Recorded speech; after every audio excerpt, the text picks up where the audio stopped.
In order to get from sensory data in our environment, if you look at this diagram all the way over on the left, that's where you and I live. A lot of the times when we're teaching, we are providing the sensory data in the environment. Whether it's our stellar lecture, whether it's us asking students to read in the textbook, whether it's a guest presenter we bring in, whatever it is, however we're providing students with new information, we're all the way over here on the left side of this diagram. Jump all the way to the left. Over here on the left, we have long-term memory. Or we could relabel this and say learning. You and I are over here teaching, learning's over there. How do we get from one side to the other? There's a pathway that your brain's been designed to utilize to construct new memory. It involves two stations. For lack of a better term, we'll call them stations. Sensory registers. Now, sensory registers is not that big of a deal. You don't need to know that much about it except for this. If you don't do anything more with incoming sensory data, you begin to forget within 200 to 500 milliseconds.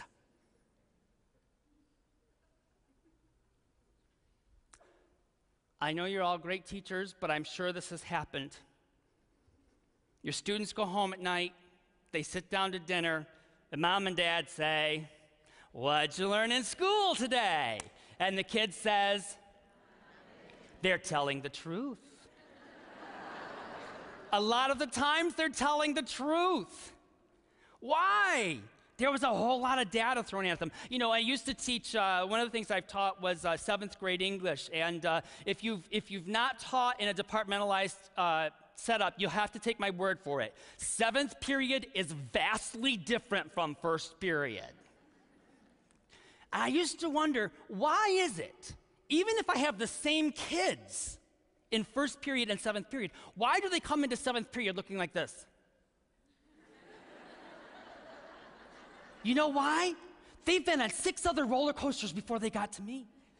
They have had nothing but incoming sensory data with no downtime for processing. It's never gotten beyond their sensory registers. So when they go home at night and they tell mom and dad they learned nothing, they're telling the truth. Doesn't that they didn't pick up some new information that they might process down the road. But if we don't plan for them to do more than gather the information, if all they're doing is picking up the pieces of glass from the floor, they're not learning, because working memory has to come into play for learning to happen. Now, we're going to talk about working memory in depth in just a moment, but I want to make one other point. There is no way to get from you and I teaching to learning without going through this pathway. I'm sorry, that's not quite true. There is one way. If you can remember where you were, how you began to hear about the events of 9/11, you probably never sat down and really processed that information. It almost immediately became long-term memory. Why? Trauma. Trauma. Now, I do not know about your schools, but any school I've ever taught in, trauma has not been considered a good classroom management technique.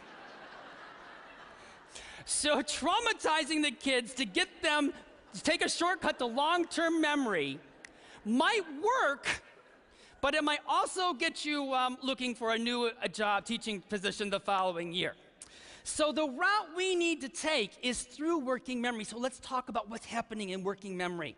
And the first process we come to when we come to working memory is comprehension.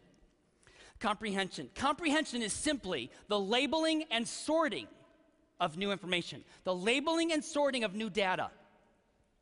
Good picture for you. Growing up, my mother kept in her closet a tin that was about 1 foot in diameter. It was a couple inches thick, and on the top, on the lid, it had a picture of a rose in full bloom.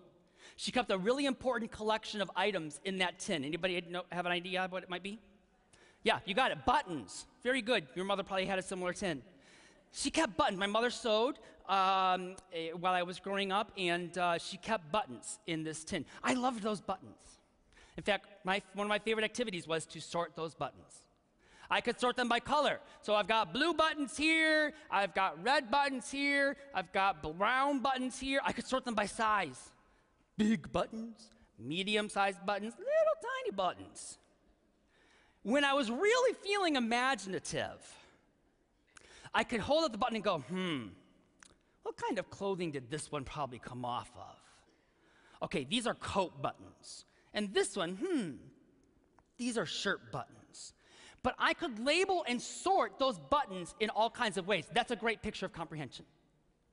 As you're bringing students new data, they need the opportunity to label and sort that data. And here's an important point. Even if they do it the exact same way you present it. You say, why do they need to do that? I said to them, step 1 is this, step 2 is this, step 3 is this. Yeah, your brain processed that. Theirs didn't. They've got to go through and sequence it that way in order for their brain to start constructing memory of that process in that way. So comprehension, like I said, is like those buttons. The way you label incoming data is going to influence how you group that data. But the key thing to remember is that's part of constructing memory. As a teacher, when I think about, I've been talking to my students for 10 minutes, 12 minutes, 3 minutes if it's kindergarten. What do I need them to do next? I need to engage them in something that helps them sort and label that new data. Why? Why? Well, because working memory, again, plays a role.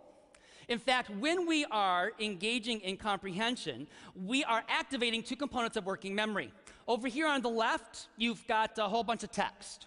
That represents verbal working memory. Anytime you repeat something to yourself, you're activating verbal working memory. You're trying to memorize a passage of Scripture, and you're repeating it and repeating it and repeating it. You're activating verbal working memory. The other component over on the right is the nonverbal visual spatial sketchpad. Okay? Don't go to sleep on me, but everybody close your eyes for a moment. Imagine your living or family room. Now imagine that you are lying on the ceiling looking down into your living or family room. My goodness, some of you need to dust. Okay. Go ahead and open your eyes. Now, if you were able to kind of visualize that space and the objects in that space, you're activating that nonverbal component of working memory. When we engage in comprehension, we're labeling, that activates our verbal working memory, and we're sorting, which actually activates our visual spatial component of working memory. But there's a third component.